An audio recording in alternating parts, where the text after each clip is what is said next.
Hello and welcome, ladies and gentlemen, to the Fine Disaster. This is Battlefield 1. In today's Weapon Showdown, we're going to be taking a closer look at the best assault weapons in Battlefield 1. We're going to be namely looking at the Model 10A Hunter, the Automatico M1918 Storm, and of course the Hellriegel 1915 Factory, with the aim of finding out which of them is the best, which is best suited for what situation, and of course, most interestingly, how they compare and which weapon you should be choosing.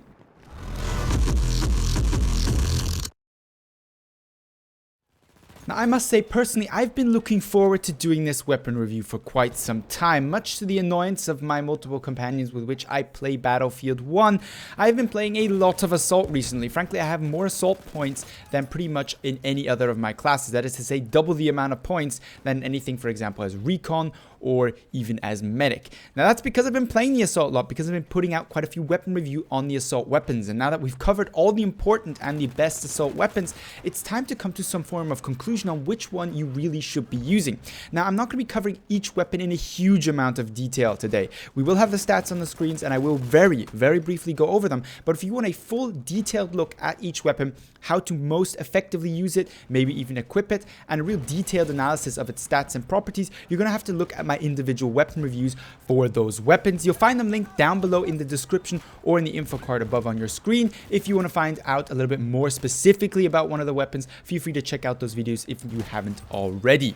Now, with that being said, let's start off with the first weapon we're going to be looking at today, and we're going to be starting in the order of effective combat range, with the closest first and then moving on to the more flexible or long range variants. Now, that means we're going to be starting off, of course, with the Model 10A Hunter, which I only reviewed this week, so most of you will still have the stats, at least the general impression of this weapon, fresh in your mind, and as such I can cover it just very briefly on the basis of its stat. It's got a usual shotgun damage model, 8.4 maximum damage to 4.2 minimum damage, a fire rate of 78 RPM, 78 rounds per minute, 20 pellets per shot, a magazine size of 6, and a relatively lengthy reload, however not unusual for a shotgun. It is a very effective weapon, which is very effective, I'd say up to 20 meters, and if your accuracy is on point, you're going to be doing a good amount of damage. If it's not, you're probably not going to be doing too well with this shotgun.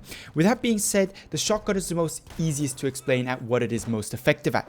It's a close quarter exclusive weapon. You're obviously not going to want to run around with this shotgun on something like Monte Grappa or maybe even Foul Fortress on Conquest. It's just too much long range combat to really be too effective with a shotgun. The most effective maps for shotgun is of course Argonne Forest and of course operation game modes, where at the start, the end, or at some point in the map there is a trench part to it. Then you can equip a shotgun and you'll be relatively effective. With that being said, using the shotgun sparingly, that is to say when it's only effective, will net in some fantastic gameplay, some fantastic kills, and a huge amount of rage on the enemy team.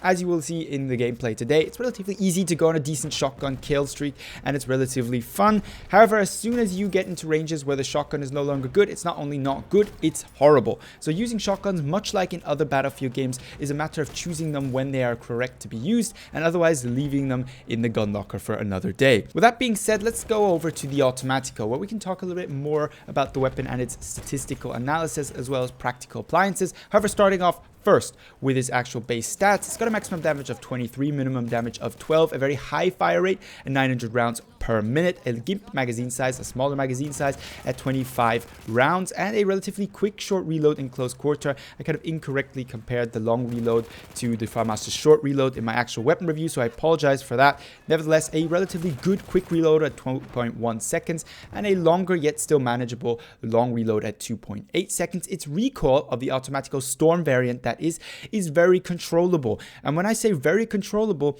I really do mean extremely controllable. To give you a comparison, now the base recoil of this weapon is 0.308 vertical, 0.28 left and right. Now, of course, this weapon has a higher fire rate, and really measuring recoil most effective and comparing it is all about recoil per second. Now, if I take this calculation, find out how many bullets I'm shooting per second, so 900 rounds per minute divided by 60, and then multiply it by the vertical recoil I have per shot, you'll find find out that per second with the Automatico Storm, firing without interrupting, so letting all of your bullets go right through, per second you're dealing with 4.62 degrees of recoil.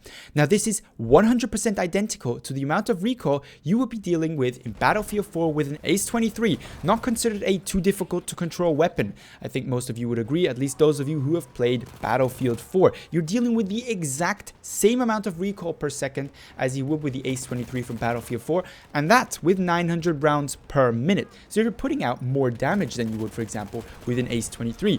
This shows, or comes to show, how effective this weapon really is in amount of recoil and damage it can dish out at all ranges. Another point I should mention here is, yes, its damage drop-off is quicker and it requires more bullets to kill sooner at ranges when compared to something like the Hellriegel, which we will be analyzing in just a second. However, it has a shorter time to kill at any distance than the Hellriegel. Despite the fact that it may need more bullets because of its higher fire rate, it will always kill your target, assuming of course that you perfectly hit all your shots faster than you would be able to with the Hellriegel. Now this doesn't mean that it's automatically better than the Hellriegel. The Hellriegel has some other advantages which we will get into in just a minute, but it should be noted this weapon is highly effective, relatively easy to control. I wouldn't however recommend necessarily tap firing it too much because it does have a relatively hefty first shot recoil multiplier at 2.65. With the Automatico then being covered, the Storm variant to be specific, let's move on to the supposed god gun, the Hellriegel 1915 factory, claimed by many to be the best gun in the game. I wouldn't be too sure about that, but nevertheless, let's start with the stats. It has a damage model starting with a maximum damage of 23 and a minimum damage of 13.5, a fire rate relatively respectable for Battlefield 1 terms at least, at 650 rounds per minute. Its magazine size is relatively large, especially when compared to something like the Automatico at 60 rounds to shoot through. Its reload times, of course, therefore are a little bit longer, with a short reload quite hefty at 3.75 seconds and the long reload, try to avoid that if you can, at 4.5 seconds. Recoil is lower than the Automatico Storm at 0.28 vertical and 0.266 both to left and right, as well as its first shot recoil multiplier that at 1.8 is significantly lower to that of the Automatico and significantly easier to tap fire as a result. So what has this weapon got as strengths? Well, it's great at clearing a huge amount of enemies that you flank. You're not going to have to reload anytime soon. If you engage a squad, you've got enough bullets to cover the entire squad. On the other hand, you for some reason seem to just run out of bullets with this weapon very quickly. That's not to say in your magazine, but overall, you've got 120 rounds to start off with. And I just find myself running after support guys, begging them for ammunition with this gun all the time. This may frankly also be the case because it's just a very effective weapon. And it's effective at, for, well, SMG terms, all ranges. Now you may be able to argue that the Automatico is equally effective at those ranges. There's one thing you should consider, however. 25 shots are not that many to take out one target at range. It's certainly not going to be enough for 2 targets at say 30 meters if you're hitting most of your shots. Despite that, you're probably not going to be able to get 2 targets out of that.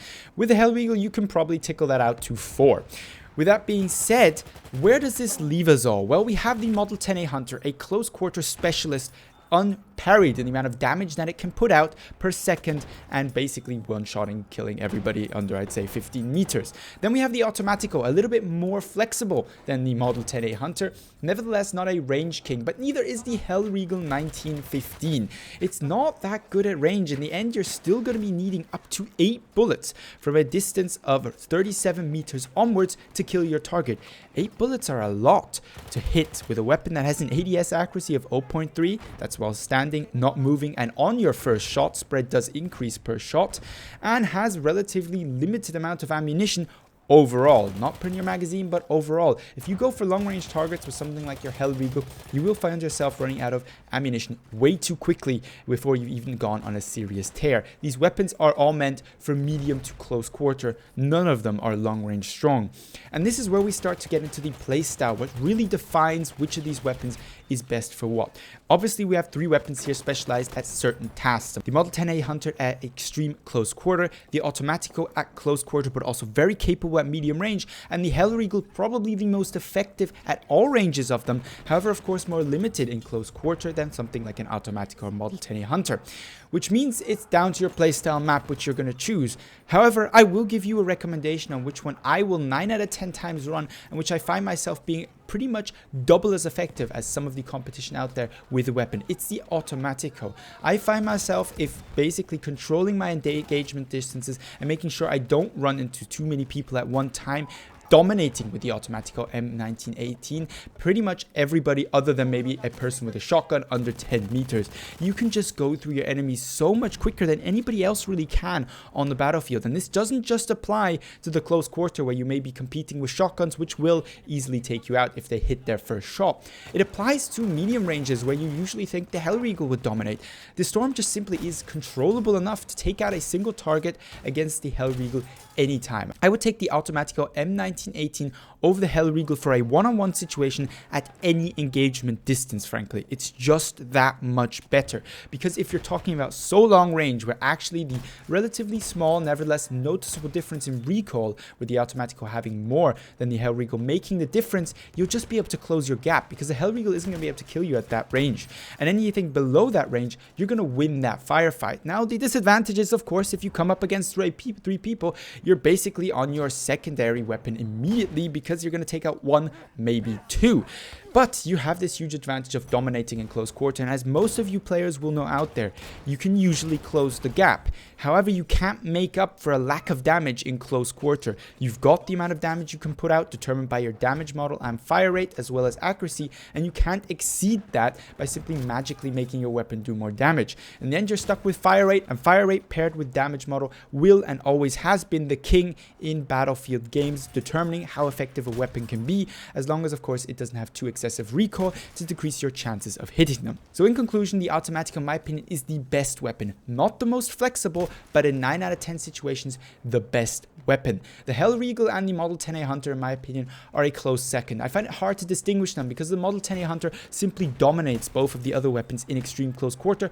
Its appliance is just simply limited to certain maps and certain parts of maps in certain game modes, and the Hellriegel is a safe choice for pretty much anything. Now, this is not to say the Hellriegel isn't a great gun. It's a fantastic gun, especially compared to most other weapons on the battlefield, especially when comparing it to something like the MP18. With that being said though, let me know your opinion down below in the comments. This is a little bit also dependent on playstyle and ability to control recoil, but I'd be really interested to see what weapon you guys prefer. I'm assuming by now most of you have unlocked most of these weapons, if not all of them, and have gotten some experience with them on the battlefield. So feel free to leave down below your experiences with this weapon, as well, of course, your usual video suggestions both for Battlefield 1 and Battlefield 4. But at this point in time, I'd like to thank you all very much for watching, and I hope to see you in the next Battlefield 1 video.